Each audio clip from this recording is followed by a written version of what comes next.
Hi everyone, welcome back to my 5-foot Amazon tank. Today I'm going to be upgrading my filtration on it. It's got a sump, but I have an issue with that.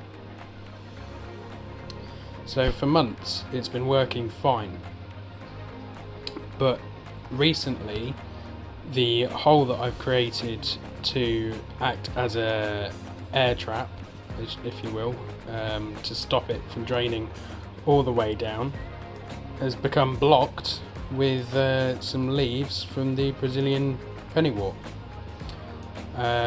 So when I turn the pump off, it just drains and carries on draining. So I came in the other day to a loud alarm and water all over the floor. So I'm going to get rid of that, and you'll see soon what I put in its place. I'll show you briefly how my pipe work is laying out. So it has a one-way strainer with a sponge on it, which goes up, and here, if my camera will focus, is where the issue is. I've got an air brake there, but the leaves have been sucked into it and it stops it. So I need to replace this whole part. So from here, it goes into a union, into a long 90 bend, down to a ball valve. Don't mind the pipe, I use that for filling up the tank after water changes. And then it goes, I don't use any 90s in this at the moment, and it goes into the sump. And my drain valve is pretty much the same.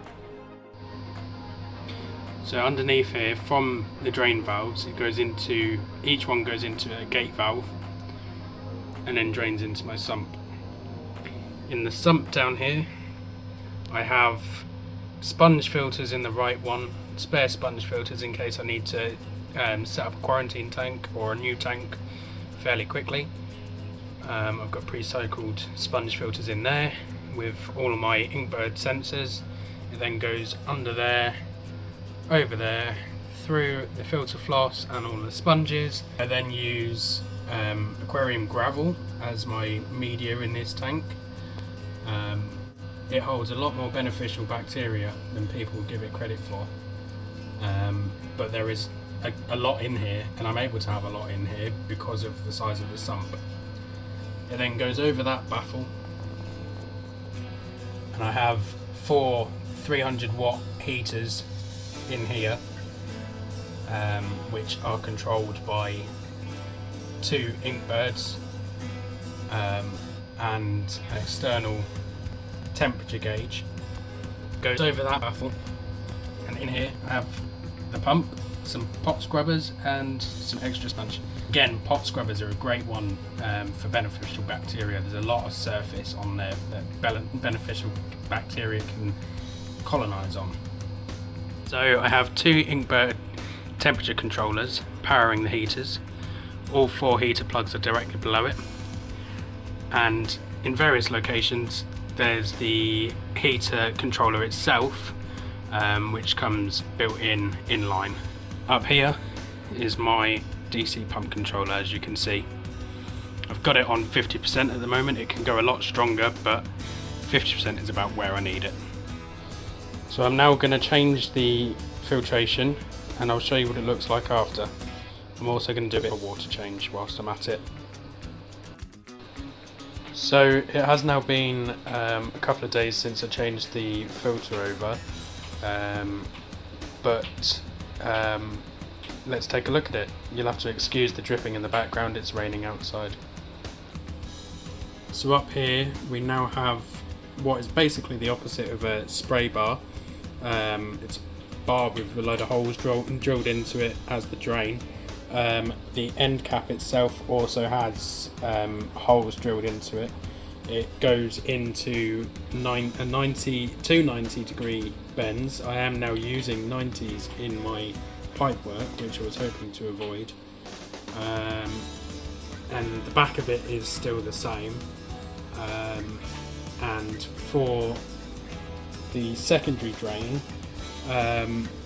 it's basically the same as this one.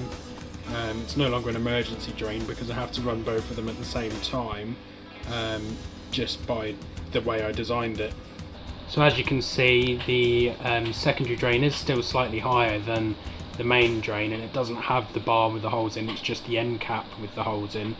But because of where I want the water level and where I've had the holes drilled and the glass covers are, I can't have it any higher than what it is already.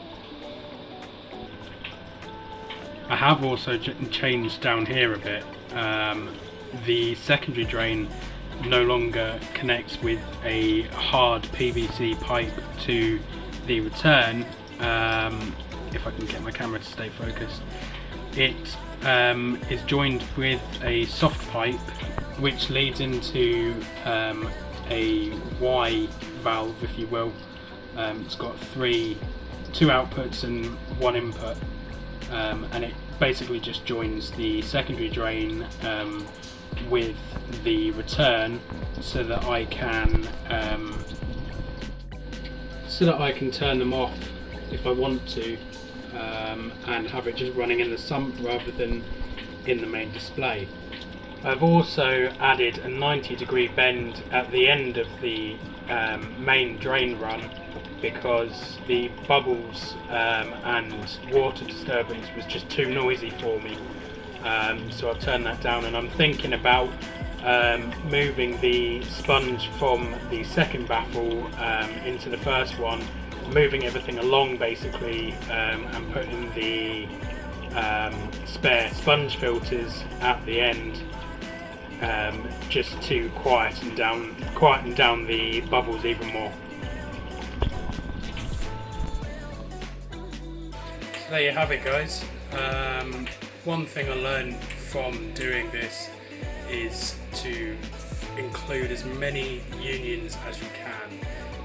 It makes for a very quick and easy changeover of pipe work if you ever need to. I built the drain that I swapped it over to outside of the tank, obviously, but I built it on my desk, waited for it to cure and set, and then just did a straight swap over, as I could just unscrew one of the unions and screw it onto the new one. The other thing that I've learned is balancing a tank can be more difficult than you first think. I had to turn down the drain and then turn it all the way up and turn it all the way back down again. I probably made it more complicated than it needed to be, but we got there in the end. I had to turn down the return slightly, so I haven't got as much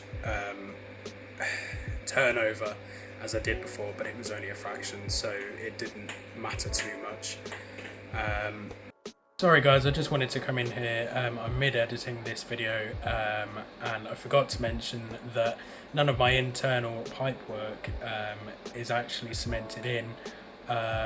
You don't need to cement in the internal pipe work. It will still stop leaks and stop the water if you push it in hard enough. Just make sure you cement in the pipe work that's outside of the tank, just to prevent any leaks from occurring, which I did have when I originally built this. It's after 10 o'clock, which is why that light's off.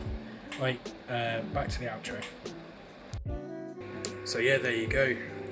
Thank you for watching. If you wouldn't mind, leave a comment, leave a like, and subscribe if you haven't already.